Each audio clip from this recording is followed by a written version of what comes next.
Ayan guys, ang cherry blossom ng Japan. Nagpapakita lang yan kapag winter. Ayan. Pag ano, ibang buwan, nanlalagas daw yan. Naglalaglagan. Nagkakalbo, tapos magkukulay green. Ayan. Ayan o, kagaya niya no, yung iba. Maging ganyan siya. Tapos tutubo siya uli. Ayun, yan. Yung mayroon pang iba na hindi pa na. Yan. Kung saan tayo nagpipicture kanina. Ayan. Yan yung tourist attraction din dito. Yung cherry blossom ng Japan. Kasi I think wala yata din sa Pilipinas. No? Wala pa akong nakita ganito. Diba?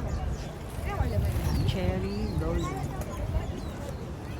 Ang dami nagpapapicture dito mga turista.